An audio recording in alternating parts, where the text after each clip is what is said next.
So నేను ఇప్పుడు 7th some మీకు ఎక్స్ప్లెయిన్ చేస్తాను.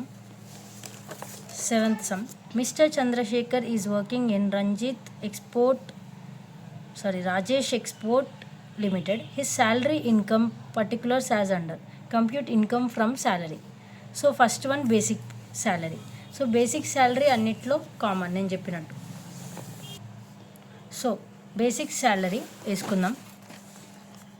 బేసిక్ శాలరీ అన్న బేసిక్ పే అన్న are one and the same. So don't get confuse. మీరు క్వశ్చన్ చూసుకుంటూ ఉండండి.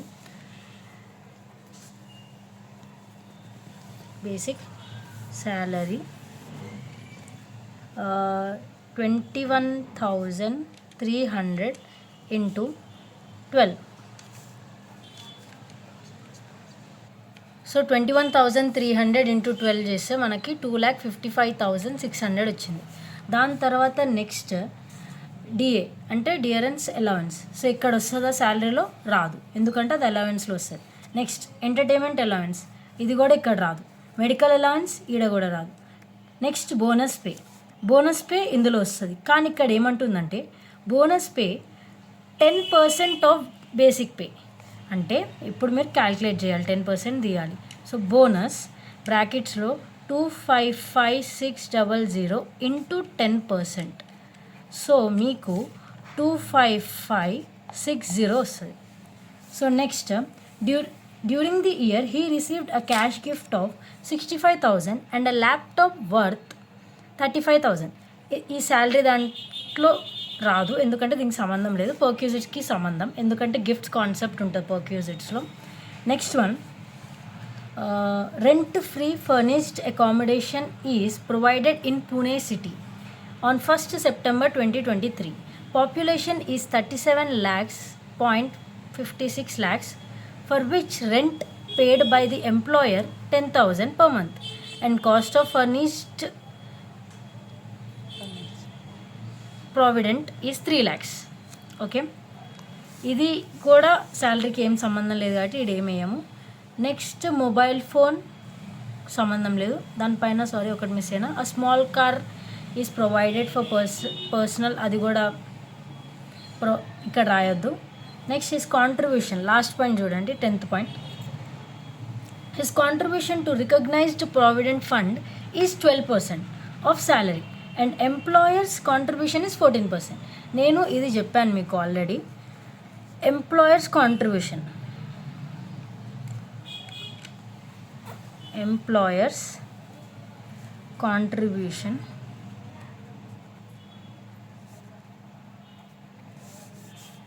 of RPF in excess of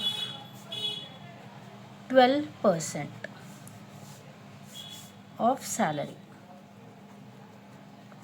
so దీనికి వర్కింగ్ నోట్ ఉంటుంది. సో నేను ఇప్పుడే అమౌంట్ వేసుకోవట్లేదు దాన్ని, నేను వర్కింగ్ నోట్ చేసేటప్పుడు మీకు ఎక్స్ప్లెయిన్ చేస్తాను అది ఎట్లా చేయాలో, ఎట్లా వేసుకోవాలి అమౌంట్. సో తర్వాత ప్రొఫెషన్ ట్యాక్స్, అది ఇక్కడ సంబంధం లేదు కాబట్టి సో ఇక్కడితో అయిపోయింది. నెక్స్ట్ మనం అలవెన్సెస్ వేసుకుందాం. సో అలవెన్సెస్లో ఇప్పుడు అలవెన్సెస్లో మళ్ళీ స్టార్టింగ్ నుంచి మీరు చదువుకుంటారండి. బేసిక్ పే తర్వాత dearness allowance. So dearness allowance 9,000 per month. So into 12 చేయాలి.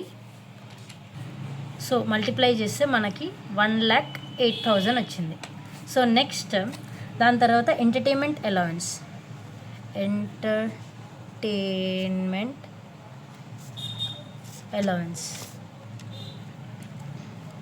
So 25,000 per annum. ఇక్కడ మీకు డైరెక్ట్గా 25,000 పర్ యానం చెప్పేసింది కాబట్టి మీరు ఇంకా దానికి ఏం క్యాల్కులేషన్ చేయడం అవసరం లేదు. So next medical allowance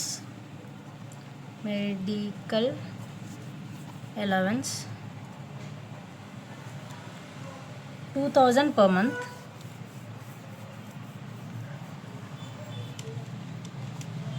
so 24,000 వస్తుంది.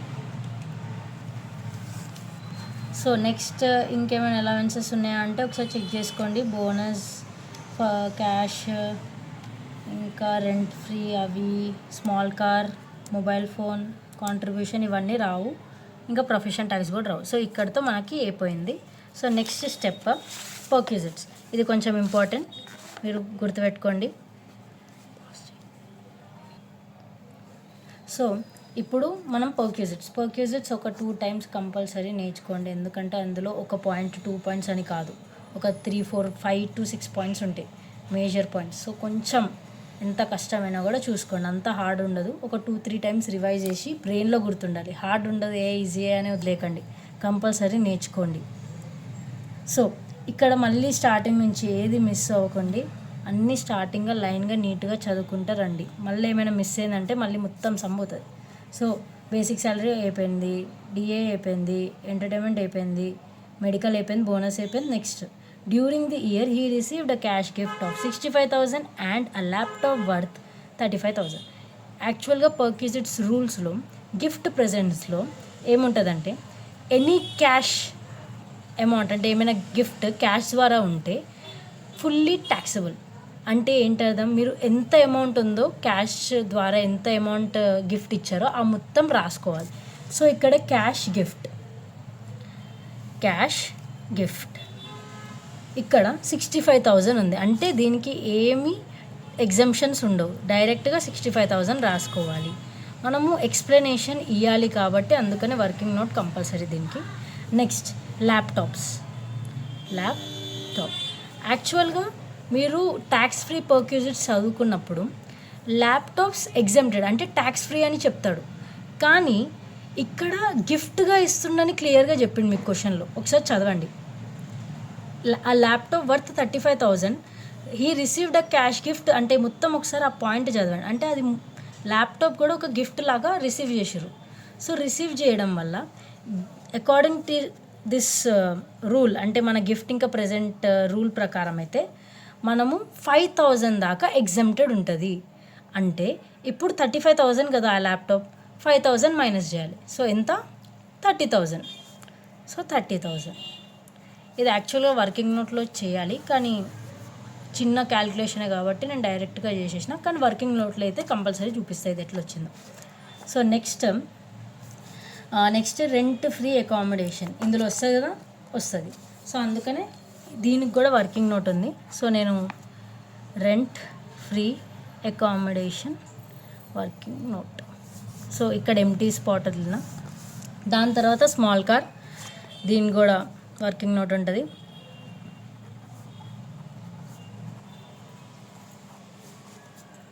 సో దాని తర్వాత మొబైల్ ఫోన్ బిల్. ఇంకోటి మీకు ట్యాక్స్ ఫ్రీ పర్క్విజిట్స్లో mobile phone bill, telephone bill, cell phone charges ఇవన్నీ ఎగ్జెంప్టెడ్, అంటే ట్యాక్స్ ఫ్రీ. ఎందుకంటే అది కామన్లీ యూజ్డ్, అందరికీ కామన్ కాబట్టి అది ట్యాక్స్ వేయరు దానికి. So it is a tax free. So అందుకని మొబైల్ ఫోన్ వేసుకోము. ప్రొఫెషన్ ఇందులో వస్తుందా అంటే రాదు. సో క్లియర్, ఏడదాకా అయిపోయింది. So next D, profit in lieu of salary.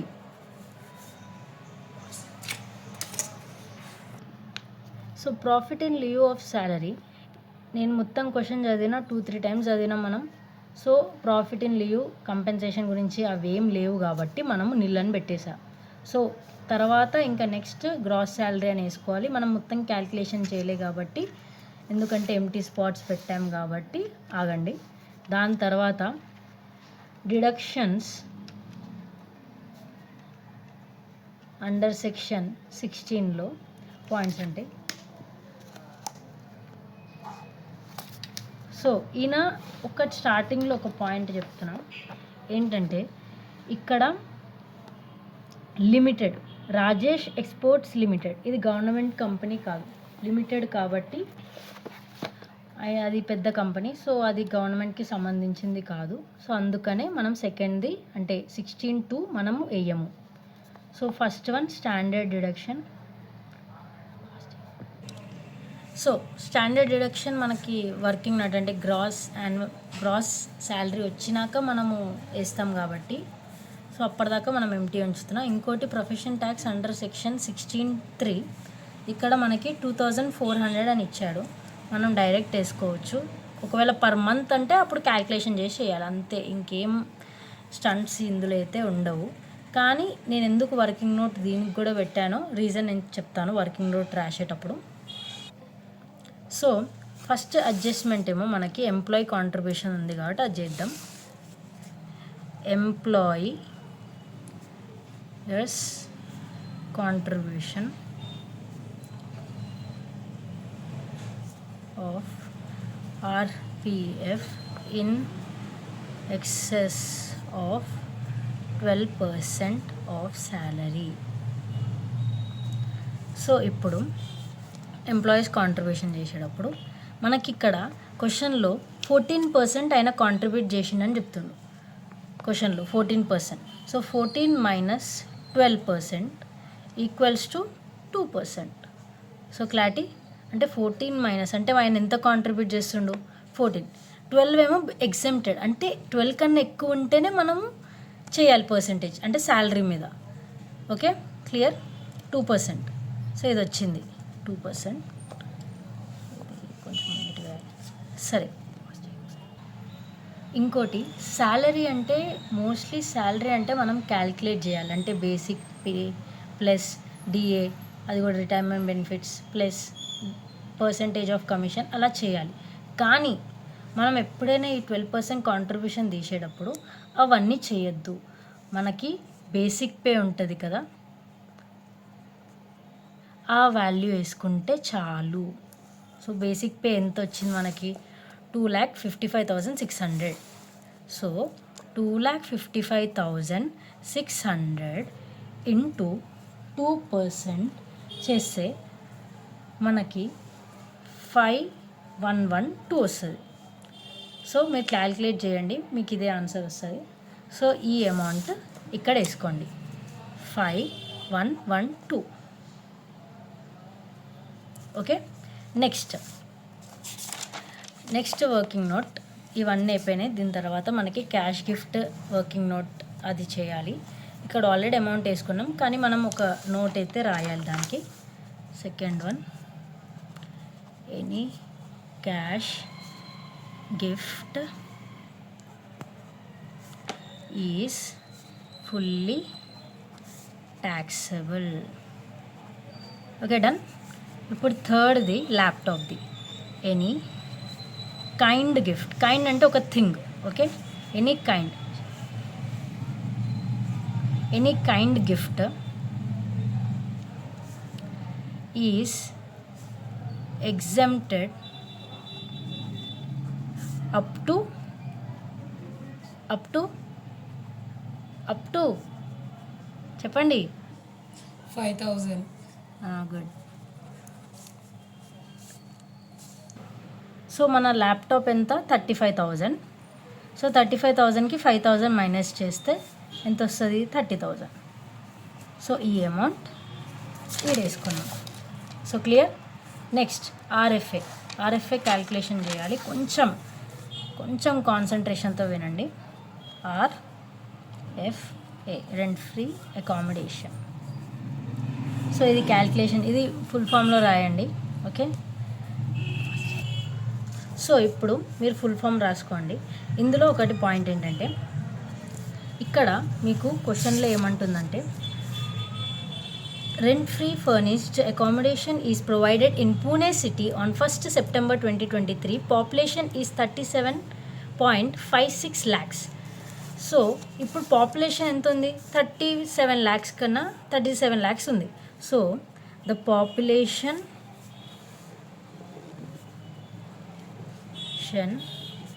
is more than 25. ఇది యాక్చువల్గా రూల్స్ పర్క్యూజిట్స్ రూల్స్. సో అవి నేర్చుకుంటే మీకు అర్థమవుతుంది 25 lakhs అని ఎందుకు రాస్తారు 37 lakhs ఉంటాయి. So more than 25 lakhs. So the percentage is 15% of salary. Okay ఇప్పుడు శాలరీ క్యాల్కులేట్ చేసేది 2 మెథడ్స్ ఉంటాయి. ఒకటేమో నార్మల్గా అన్నిటికీ అప్లికబుల్ ఉంటుంది కానీ ఆర్ఎఫ్ఏకే డిఫరెంట్ ఉంటుంది. ఆర్ఎఫ్ఏకి ఎలా చేస్తామంటే salary calculation salary equals to basic pay plus bonus plus fees plus DA retirement. మళ్ళీ చెప్తున్నా, రిటైర్మెంట్ ఉంటేనే అప్పుడు మీరు రాయాలి. ఒకవేళ all provided to all services, all benefit services అంటే అప్పుడు కూడా ఇది అప్లికబుల్ అవుతుంది. కానీ మోస్ట్లీ రిటైర్మెంట్ బెనిఫిట్స్ అయితే కంపల్సరీ వేయాలి. రిటైర్మెంట్ బెనిఫిట్స్ మళ్ళీ plus all taxable allowances and plus commission. So అంతే. సో ఏడాది అయిపోయింది. ఫస్ట్ బేసిక్ పే ఏమో 2,55,600 2,55,600. బోనస్ 2,55,060 25,560. నెక్స్ట్ ఫీజెస్ ఏమైనా ఉన్నాయంటే లేవు. కాంట్రిబ్యూషన్ ఇందులో వేస్తామంటే వేయము. డియరెన్స్ అలవెన్స్ ఉంది కదా, అది రిటైర్మెంట్ బెనిఫిట్ క్వశ్చన్లో మెన్షన్ చేయలేదు. సో అందుకని అది కూడా వేయద్దు. కానీ మిగతా అలవెన్సెస్ ఉన్నాయి కదా, అవన్నీ ట్యాక్సబుల్ కాబట్టి అవన్నీ వేసుకోవాలి. అంటే ఎంటర్టైన్మెంట్ అలవెన్స్ 25,000. సో ప్లస్ ఇంకో అలవెన్స్ మెడికల్ అలవెన్స్ 24,000. సో ఇవన్నీ యాడ్ చేస్తే మనకి 3,30,160. సో ఇది మన శాలరీ, అంటే శాలరీ ఇంత వచ్చింది. సో దీనికి శాలరీకి మనం ఇంటూ 15% చేస్తాం. ఇట్లా చేయకండి ఎగ్జామ్లో, 15% చేస్తాం. 15% చేస్తే మనకి 49,524. ఓకే, సో ఈ amount is known as RFA. Okay, ఇది RFA. ఇక్కడితోనే అయిపోలేదు, ఇంకా ఉంది. ఇక్కడ ఫర్నిష్డ్ అనే కాన్సెప్ట్ ఒకటి వస్తుంది, ఫర్నిష్డ్. సో ఫర్నిష్డ్ వచ్చినాక మనము ఎలా చేయాలో నేను చెప్తాను. సో ఇప్పుడు ఫర్నిష్డ్ ఉన్నప్పుడు మనం ఎలా చేయాలి? ఫర్నిష్డ్ ఇక్కడ చూడండి, ఫర్నిష్డ్ కాస్ట్ ఏమో మనకి ఫర్నిచర్ ప్రొవైడెడ్ 3 lakhs. ఫర్నిచర్ అన్నప్పుడు మీరు గుర్తుపెట్టుకోండి, ఎప్పుడు 10% డిప్రిసియేషన్ చేయాలి, అంటే 10% క్యాలిక్యులేట్ చేయాలి. ఇప్పుడు మీరు RFA equals to 49,524 add cost of furniture. ఇక్కడ చూడండి, 3 lakhs ఇంటూ 10% ఎంతైతే 30,000. సో మనం మొత్తం యాడ్ చేస్తే 79,524. సో దీన్ని టోటల్ RFA. ఇంకోటి ఫర్నిష్డ్ అని అంటేనే ఇలా చేస్తాం, అయినా ఆ వాల్యూ ఇస్తాడు. ఇయ్యనప్పుడు ఏం చేస్తారు, ఈడదాకానే మీ ఆన్సర్ అయిపోతుంది. So clear. ఇక్కడ నీకు ఫర్నిష్డ్ ఇచ్చిండు కాబట్టి నువ్వు కాస్ట్ ఆఫ్ ఫర్నిచర్ చేసి 10% డిప్రిసియేషన్ వాల్యూ అంటే 10% చేస్తాం, కానీ ఇక్కడ మైనస్ చేయొద్దు, ప్లస్సే చేయాలి. క్లియర్. సో ఇది ఇక్కడ మనం వేసుకోవాలి. ఎంత? 79,524. నెక్స్ట్ స్మాల్ కార్ ఇంకా 2 ఉన్నాయి. Oh my god. Okay, 5th one small car. ఇంకోటి స్మాల్ కార్లో కూడా ఎవరు అంటే ఎంప్లాయర్ పే చేస్తుండా, ఎంప్లాయీ పే చేస్తుండా, అవి కూడా చూడాలి. ఇక్కడ మనకి employer's contribution,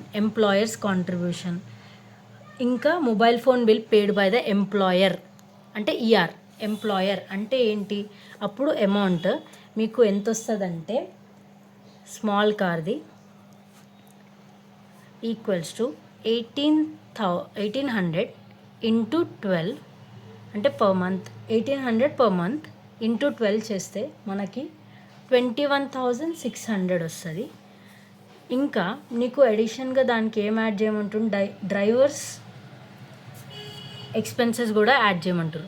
so డ్రైవర్స్ది fixed, employee తీసుకున్న ఎంప్లాయర్ తీసుకున్నా కూడా ఫిక్స్డ్ ఉంటుంది. So driver expenses, so 900 into 12, so అది చేస్తే మనకి 10,800 వస్తుంది. సో ఈ రెండు యాడ్ చేస్తే టోటల్ 32,400 వస్తుంది. సో క్లారిటీ ఇదాకా అర్థమైంది కదా మీకు. సో ఈ అమౌంట్ ఈజ్ ద ఆన్సర్ 32,400. మనం ఇక్కడ వేసేసుకుందాం 32,400. So clear. Next standard deduction under section 16. So sixth one, standard deduction under section 16 1A. ఇందులో least of 2 amounts.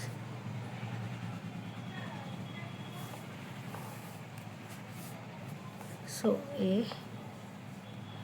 Gross salary,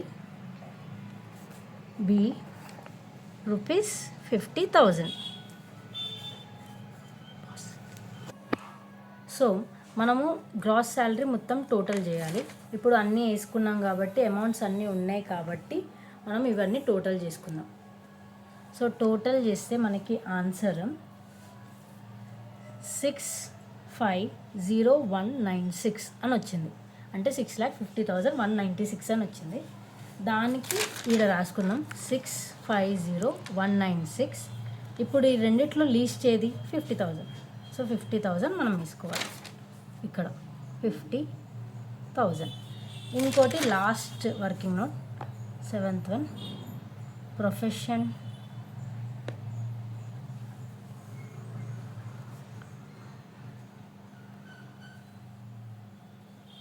deducted as per old tax regime. అయిపోయింది. So done, ఈడ దాకా అయిపోయింది. So ఇది దీనికి మనం ఈ రెండు మైనస్ చేస్తే మనకి ఆన్సర్ 5,97,796 అంటే 5,97,796 వచ్చింది. సో 6 ఇలా చిల్లర వచ్చింది కాబట్టి మనం రౌండ్ ఆఫ్ వేసుకోవాలి. 7,800 అంటే 9 ఉంది ఇక్కడ, 6 ఉంది కాబట్టి 0 వచ్చేసింది అనుకో, ఇవన్నీ డిజిట్స్ చేంజ్ అవుతాయి. So clear. సో దీన్నే మనం ఏమంటామంటే income from salary after rounded of. So మీకు ఈ చాప్టర్ అర్థమైందని నేను కోరుకుంటున్నాను. మీరు ఇలానే సమ్ చేస్తూ ఉండండి, అన్ని పాయింట్స్ నేర్చుకుంటే మీకు వస్తుంది, లేకపోతే రాదు. సమ్ ఈజీనే, కొంచెం వర్కింగ్ నోట్ కొంచెం చూసుకోవాలి.